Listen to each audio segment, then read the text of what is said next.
Sir, you have muted yourself.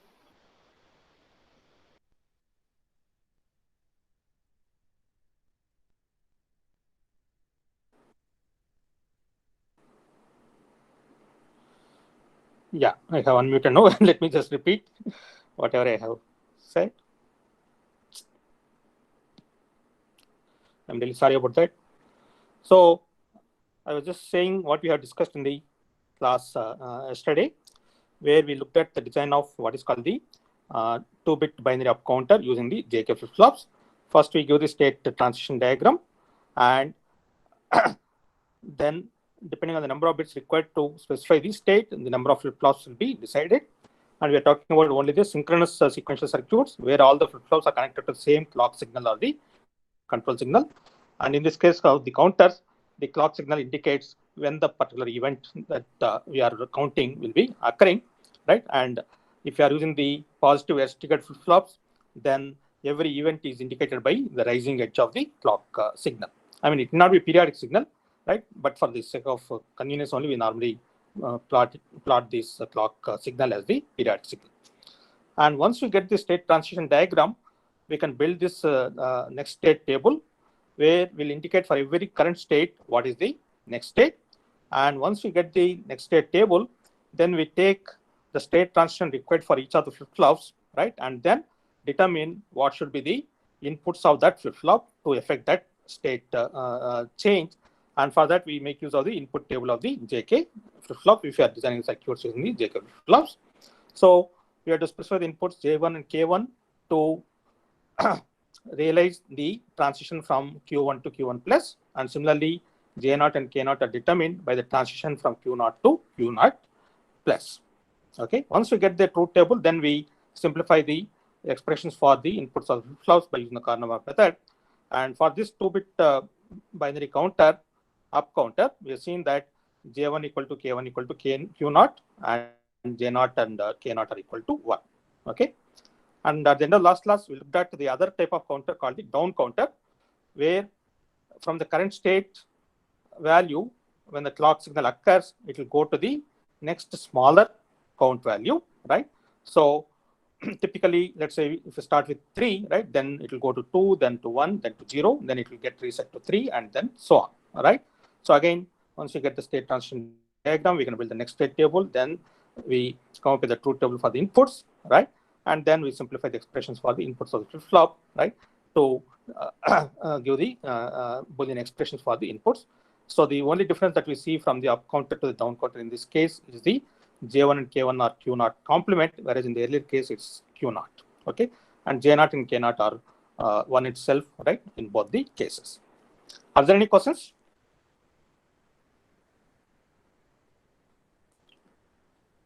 Okay. Now we will combine these two counters, right? That is a 2-bit up counter and 2-bit down counter that we have seen, and then we'll build what is called the 2-bit up down counter, right? And there will be an additional signal, additional input signal that indicates whether you want to perform the down count or you want to perform the up count. Let's say indicate that signal as the bit U, and bit U will be 0 when you want to perform the down count, and bit U equal to 1, right, when you want to perform the up count. And from any particular state of the circuit, you may want to do the down count or the up count. So what will be the state transition diagram now? Now the state transition diagram again will have one state for every possible value the counter can take. Now the transitions between the states are associated with the values this additional input signal takes, right? So now we can see that the upper part of this state transition diagram corresponds to the up counter, that is when U equal to 1, right? Because the transitions are such that the count value increases, and when it reaches the maximum possible value, then it gets reset to 0, 0, right? And the bottom part of this counter corresponds to the down counter. That's what is indicated by the transitions corresponding to the U bit equal to 0. All right. So now the next state table will include, right, not only the current state Q1 and Q0, and it will also depend on the next state will be dependent on the input U as well, right? So now the next state table will indicate the new state for the current state and for the value of this additional input u, right? So now we can see that when u is 0, the corresponding part of this next state table corresponds to the down counter, right? And when u equal to 1, right, the corresponding part of the next state table is for the up counter. So actually you can take the corresponding truth table entries for the inputs of the flip-flops, right? And now we have the truth table for J1, K1 and J0, K0 in terms of the input U and the current state Q1 and Q0. So now we have to come up with the expressions for J1 and K1, J0 and K0 in terms of U, Q1 and Q0. Again, you can go through this exercise, which is very simple. Then you will find that, interestingly, J1 is equal to K1, that's equal to the exclusive OR on the U and Q0, right? And J0 and K0 are equal to 1. Actually, it's very intuitive. So when U is equal to 1, what will be J1 and K1? You can say that it's Q0, right? And when U is 0, right, J1 and K1 are equal to Q0 complement, which is what we have seen in the design of the separate counters for the up counting and the down counting, right? So now we are designing a single circuit which can perform either up count or down count at any point of time, right? As indicated by this U bit. Okay. So it all depends on what is the state transition diagram that you want to have for the circuit, and accordingly you can design the circuit in such a way that the designed circuit will follow that state transition diagram. Okay. Any questions about that?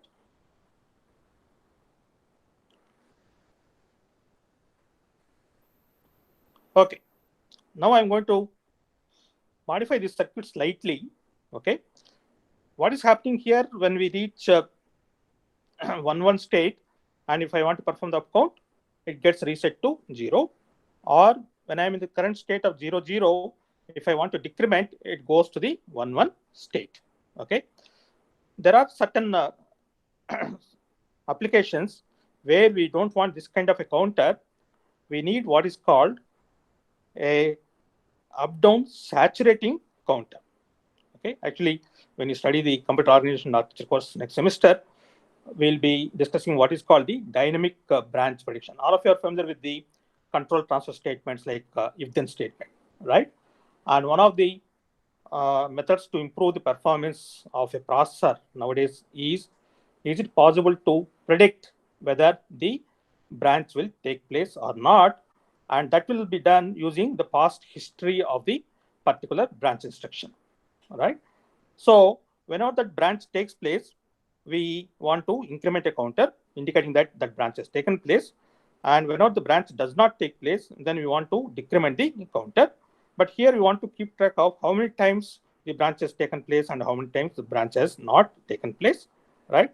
And so the state of the counter will give an indication of out of past executions of the branch instruction, right?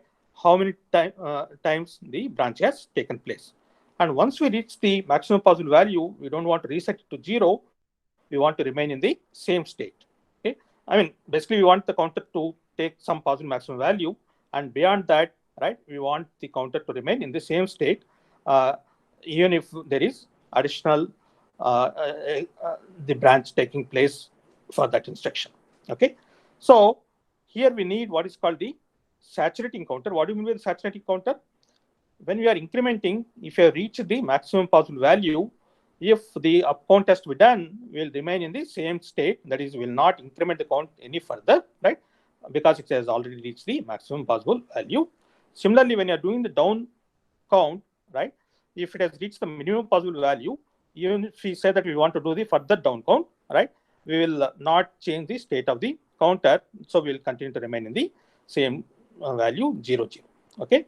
So this is what is called the 2-bit up-down saturating counter, and this will be extensively used in the dynamic branch prediction in the current day process, as you'll be studying in the computer architecture course next semester.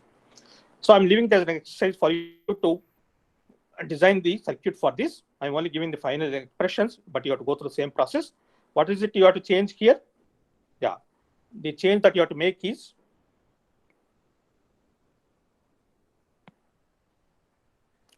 this will change to 0, 0, right? And this will change to 1, 1. Accordingly, the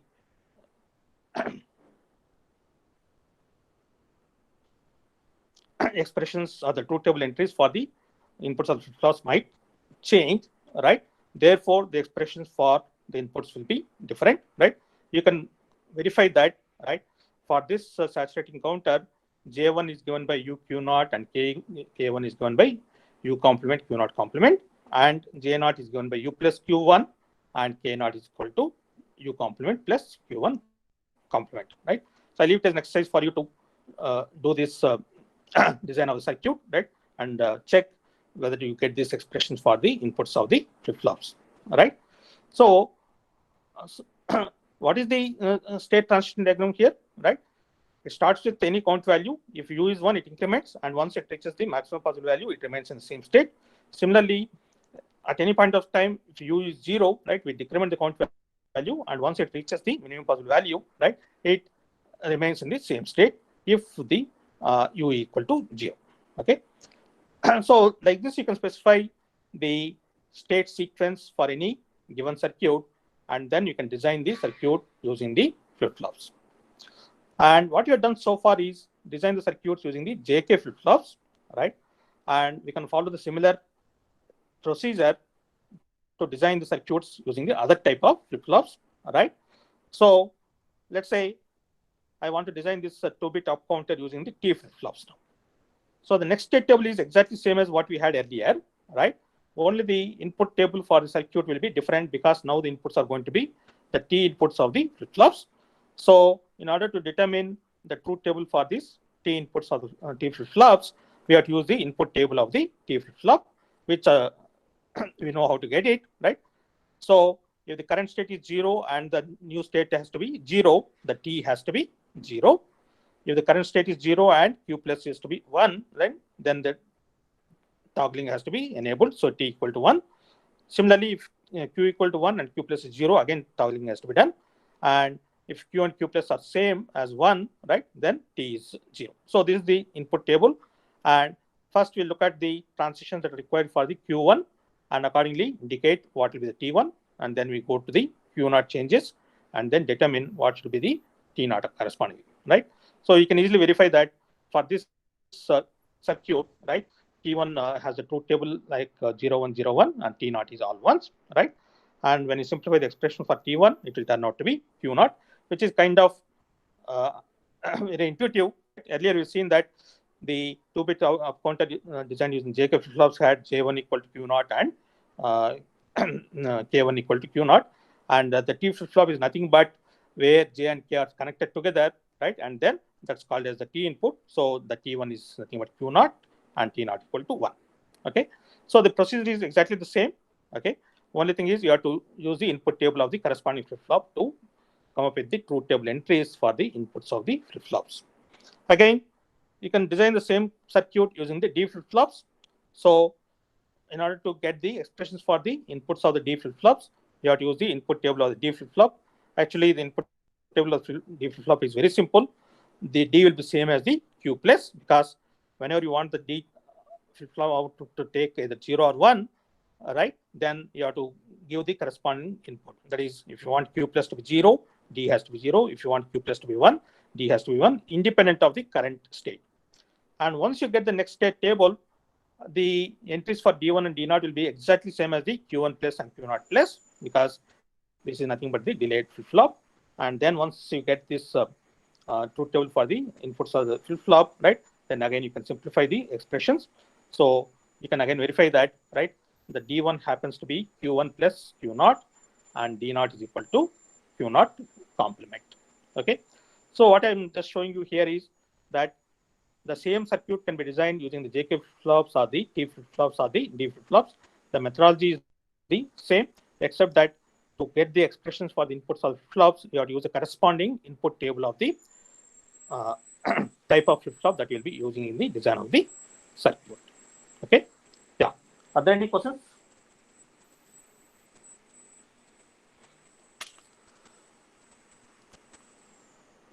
Okay, so I'm going to give you a couple of exercises for you to do in the next three days or next 5 days, right? So you can design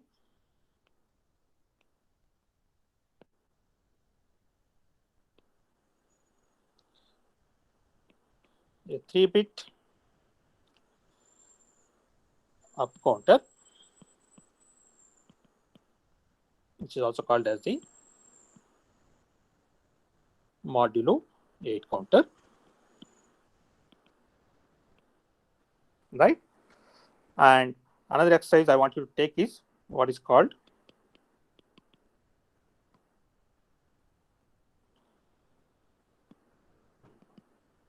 4-bit up counter, but I don't want it to go through the sequence of 0 to 15, right? But I want this to be doing what is called only the modulo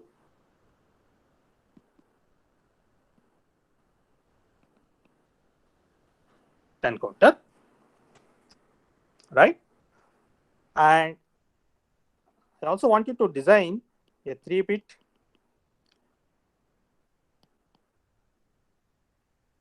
modulo 6 counter,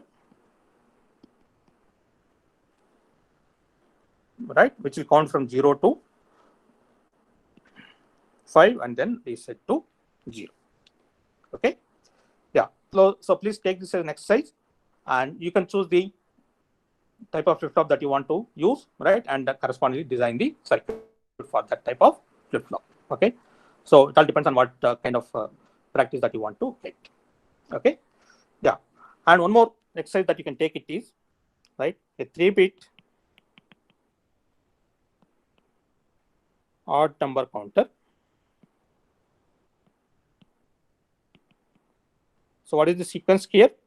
It will be 1, 3, 5, 7. Then again, after 7, it will go to 1, then 3, 5, and 7, and so on. Okay. So please take all this as the practice problems, right? And design this circuit using any type of flip-flops. Okay. And you can send me the answers so if you want to get your answers verified. Okay. Yeah. So if you don't have any other questions, I will briefly discuss the design of some of the gadgets that you are familiar with.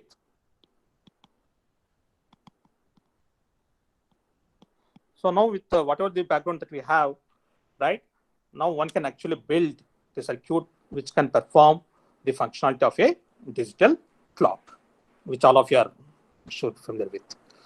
So what is it required in order to build this digital clock? Typically, the digital clock will display the time, right, in terms of the hours, then minutes, then the seconds, right? So what is it we need in order to build this digital clock? Actually, each of the modules in this digital clock is built as a sequential circuit. So what is it you need in order to build the circuit that will show the seconds value in this position? So what are the values this position digit can take? So as all of you know, seconds start with 00 and then go on up to 59, right? And then it will reset to 0. And one can implement a modulo 60 counter, right? And then use that to display the seconds. But that is going to be much more complex than a much simpler circuit that one can think of, right? So as you can see here, in order to display the digit that corresponds to seconds in this position, right? What you need is modulo 10. Right? What is the next one? It shows how many tenths of seconds have gone by, right? And what are the values the seconds in this position can take, or what are the values the digit in this position can take? It is only from 0 to 5, right? So what you need here is modulo 6 counter. Actually, all of these are up counters.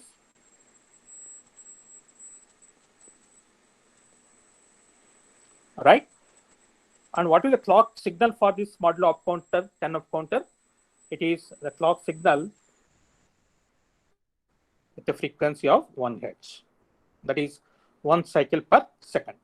So for every second, you will get a clock signal, and whenever the clock signal gets, the count value will get updated, right?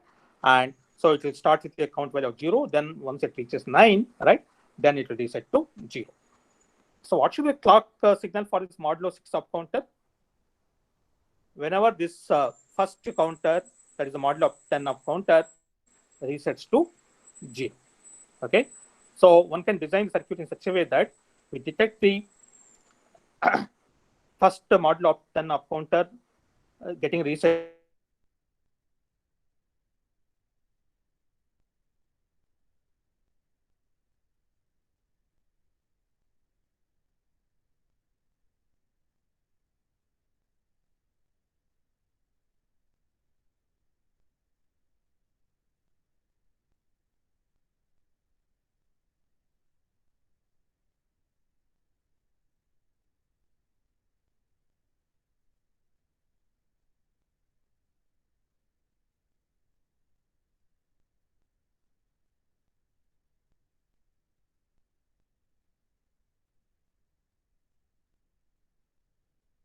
in the first position here, right? Whereas here it will be, I'm sorry, I can use the same thing.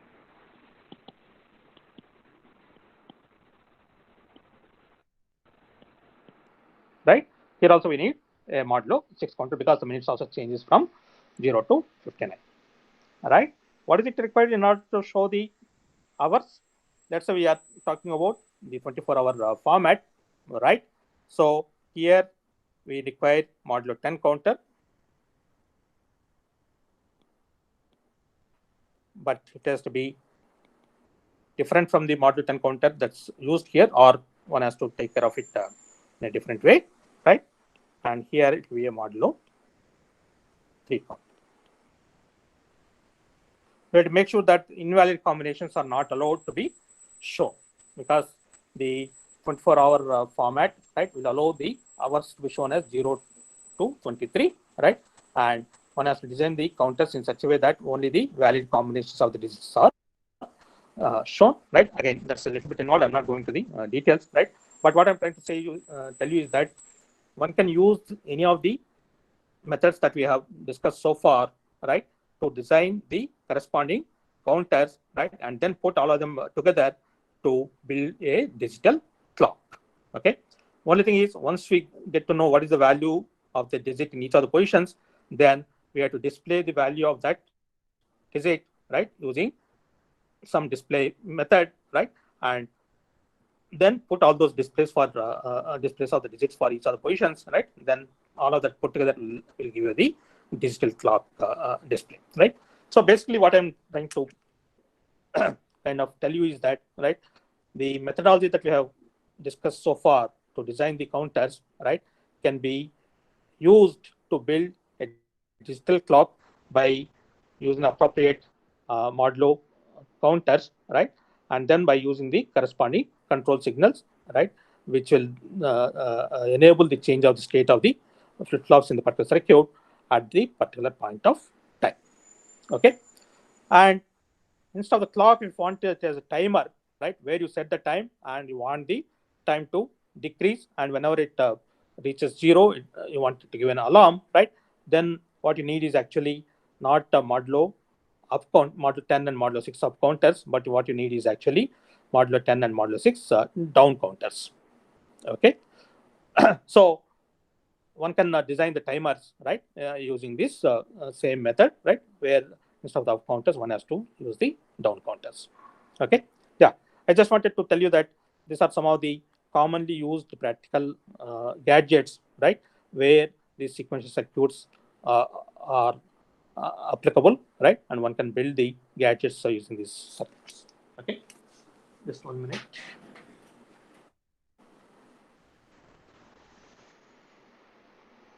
Yeah. So, are there any questions?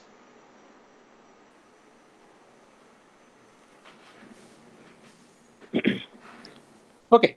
I mean, those who are really interested can take it as a exercise, right, to build this whole digital clock circuit, right, and then see how it will work. Okay. I mean, it's not part of any assignment in this course, right? This is only out of those who have interest in that. Okay. So let's move on. So what you have done so far is how to design the sequential circuits, where we start with the specification circuit in the form of the state transition diagram, right? And then we come up with the next state table, and from the next state table we come up with the truth table for the inputs of the flip-flops in the circuit. Then we come up with the simplification of the expressions for the different flip-flops inputs, right?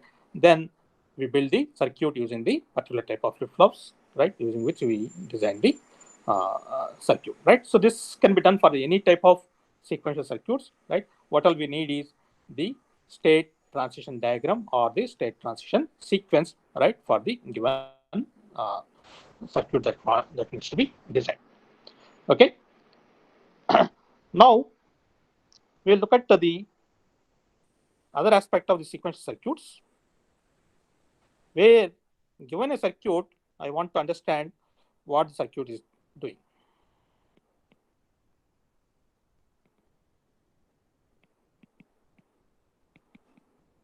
Okay, so I want to analyze a given sequential circuit. Again, we are referring to only the synchronous sequential circuits.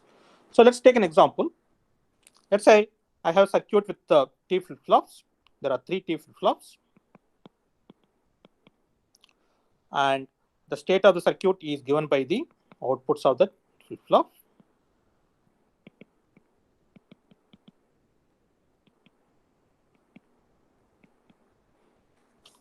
Right? I can specify the circuit in the form of the circuit diagram, or I can simply say what are the inputs to the flip-flops in the circuit, right?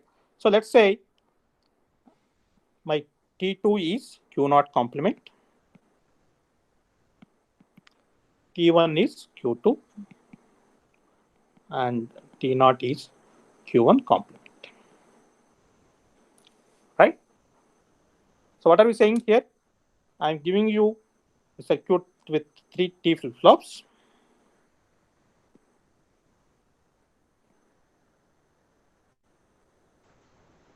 So there is T2 and Q2,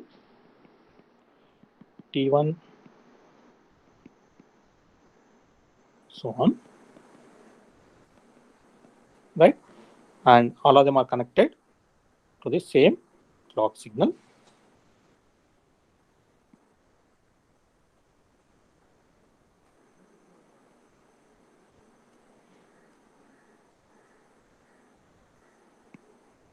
Right? And what are we now saying? The T2 input comes from Q0 complement. I mean, I can draw the circuit diagram by connecting the Q0 complement output of the T0 flip-flop, right? And then joining it to the T2. So just to make the thing simple, right, we'll avoid that. And the T1 is coming from Q2, right? And T0 is,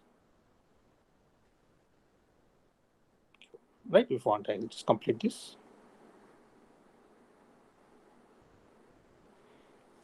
Okay. So we're given this circuit. Now I want to understand what the circuit will do, or what is the behavior of the circuit. So the behavior of circuit is specified by the state transition diagram or the state sequence, right? Now, what we'll be seeing is, for a given initial state, right, what will be the state sequence of this circuit? Okay, let's say my initial state is all zeros, right? So I want to know for this initial states of the circuit, right, what will be the state transition diagram, or what will be the state sequence, right? So let's try to build the next state table for the circuit.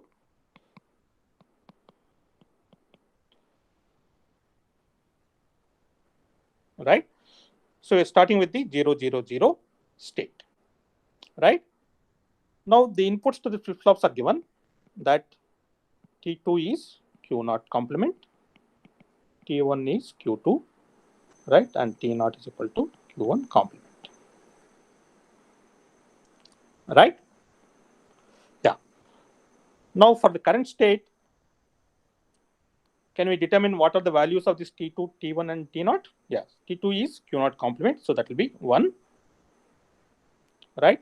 T1 is Q2, that is 0, and T0 is Q1 complement, that is 1, right? So from the current state of Q2, Q1, Q0, we determine what are the values of T2, T1, and T0. Now, once we set the values of T2, T1, T0, when the next clock pulse comes, right, or when the next clock edge comes, it may possibly change the state of the flip-flops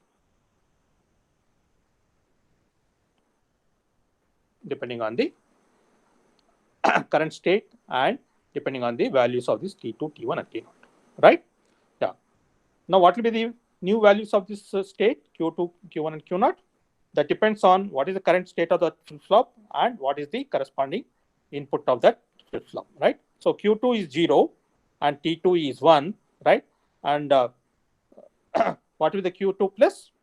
Because T2 is 1, it will toggle the state, so it will change to 1, right? And T1 is 0, so there will not be any change in the state of the flip-flop Q1. Q1 current state is 0, so it will go to 0. And T0 is 1, so it will toggle the state of the flip-flop 0, so Q0 will be complemented, right? So that will be 1. What does this indicate now? When you start with this initial state of 0, 0, 0, right, the next state it will go to is 1, 0, 1, right? So now we take that as the initial state. Sorry, that is the next state. So that will become the, so this is during the clock 1, right?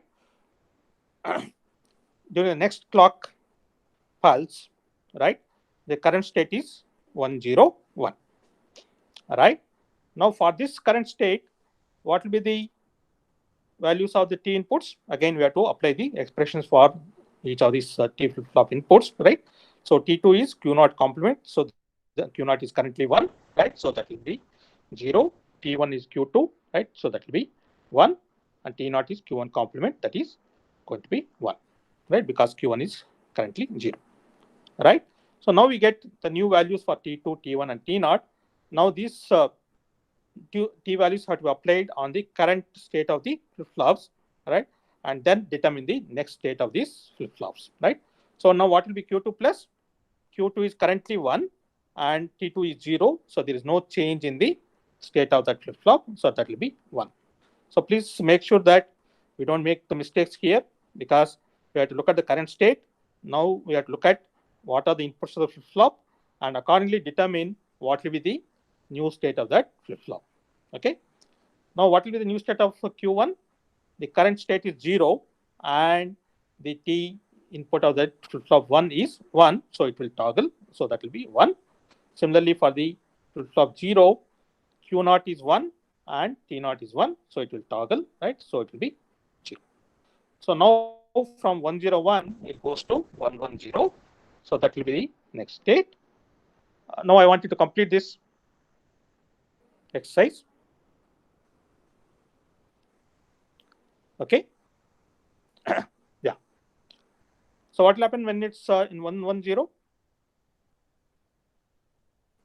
Yeah, I'll give you a couple of minutes.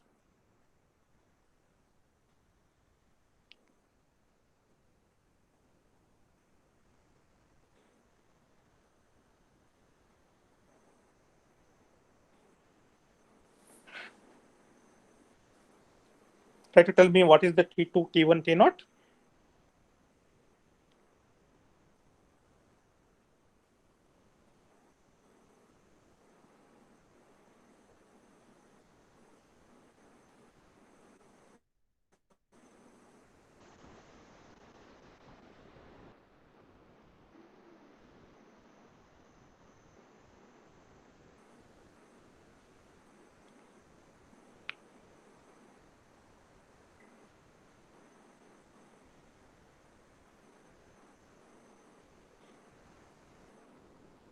Is that fine?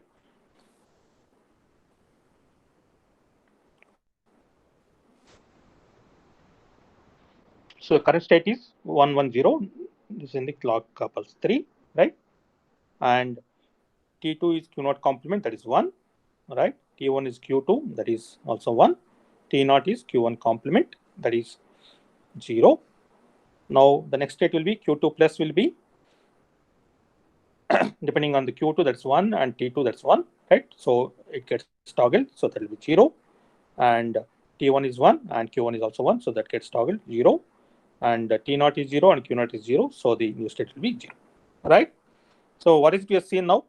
It started with 0, 0, right? Then it goes to the next state, 1, 0, 1. Then it goes to the next state, 1, 1, 0. Then it goes to 0, 0, 0, right? And this sequence will repeat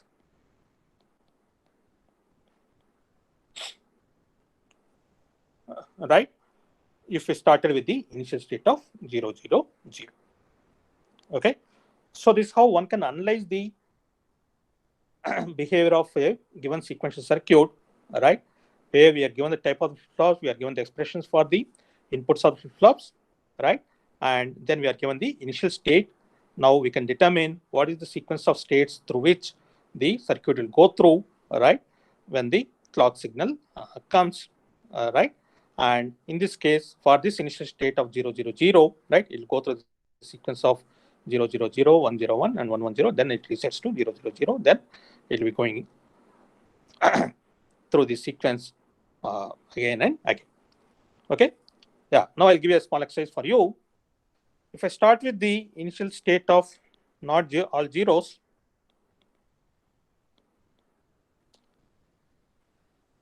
all right. Let's say I start with 0, 0, 1,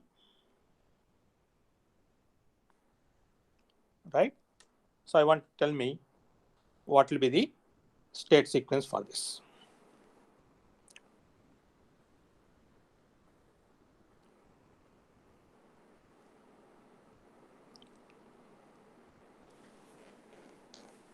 Yeah, take 2 minutes to work this out.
Okay.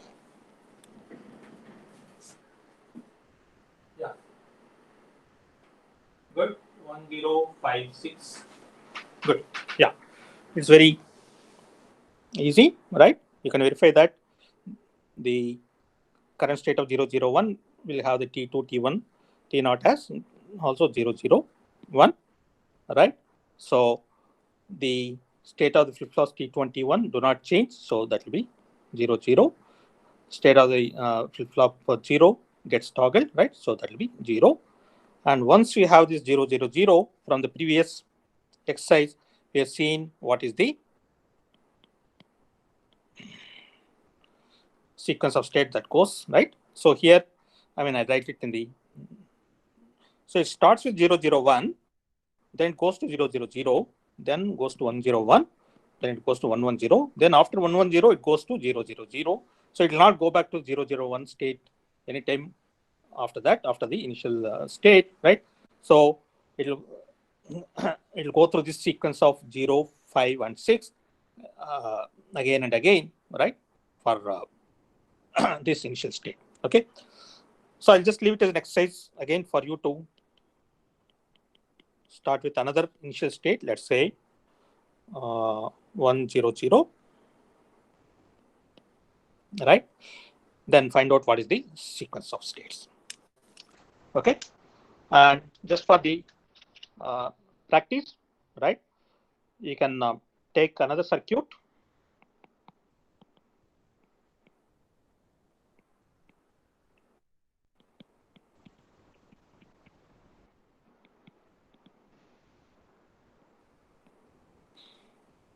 Sorry. So let's say T2 is Q1 complement, T1 is Q0, and T0 is Q1, right? So I want you to analyze this circuit for the input sequence of, or for the initial sequence of 0 0 0. I don't have the answer here, but you can also try it for some other initial state of the circuit, right? And then see what is this sequence of states. Okay, so like this, you can analyze any given sequential circuit, right, by looking at the expressions for the inputs, and then you construct this next state table that is for the current state with the expressions for the inputs of the flip-flops available, right? What will be the new inputs, right? And for these new inputs and for the current state, what will be the new state of the flip-flop in the circuit, right? So that will give us the next state table. Once you get the next state table, right, typically it will go through a sequence of states, right, and then it will get reset to one of the states, right? Then it will go through in that cycle, right, as we change the inputs, or as we give the clock input to the circuit. Okay. Strictly speaking, does it matter whether the circuit has only the particular type of flip-flops? Okay, somebody, just out of curiosity, right? Let's say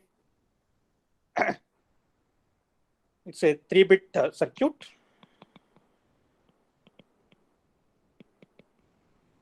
Right? Somebody decides to use one JK flip-flop. Let's say this is for Q2, one T flip-flop. That's for Q1, and one D flip-flop. That's for Q0. Right? Now we are given the expressions for this. Let's say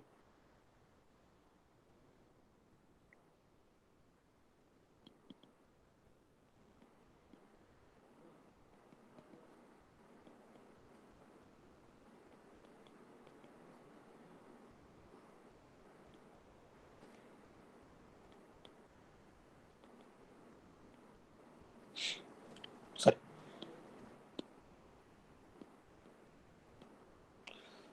So we're given the expressions for J and K inputs of the flip-flop 2, that is J is Q0 and K equal to Q1 complement, right? T is given as Q2 and D is given as Q1. So even for this circuit, one can come up with the next state table. That's for the current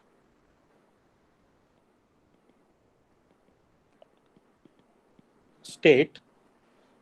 Will determine what will be the J and K values, and the T value and the D value, right? Then we can determine what is the next state. But only thing is, you have to remember that the first flip-flop, that is the Q2, is associated with JK flip-flop. So you have to look at the JK inputs and the current state of that flip-flop.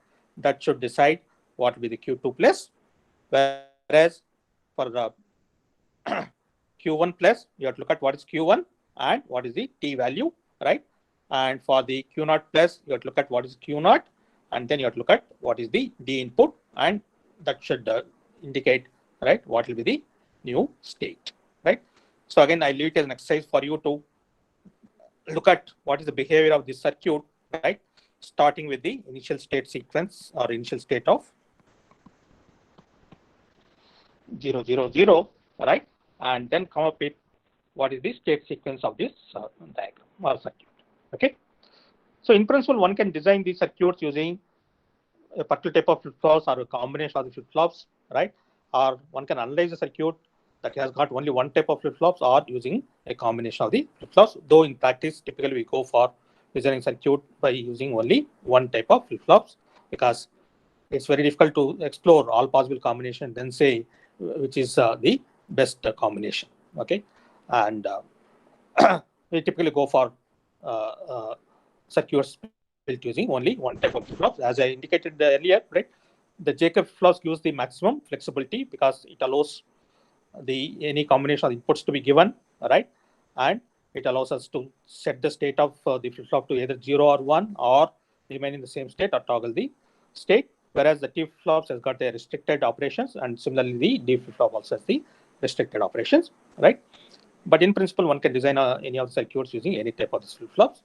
And as we'll be seeing later, for the memory operations, we typically go for the D-type flip-flops, whereas for the design of any general sequential circuit, one can go for the JK flip-flops or the T flip-flops because the D flip-flops typically will lead to a more complex circuits. Okay, so maybe I'll stop at this point. I'll upload these notes in the module, right? And the syllabus for the next week's tutorial will be up to whatever is covered till today. Okay, yeah. Any questions?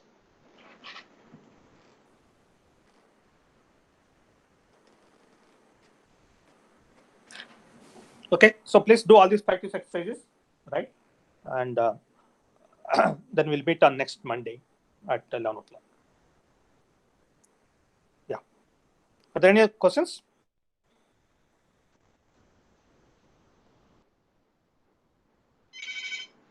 Okay, we'll stop at this point.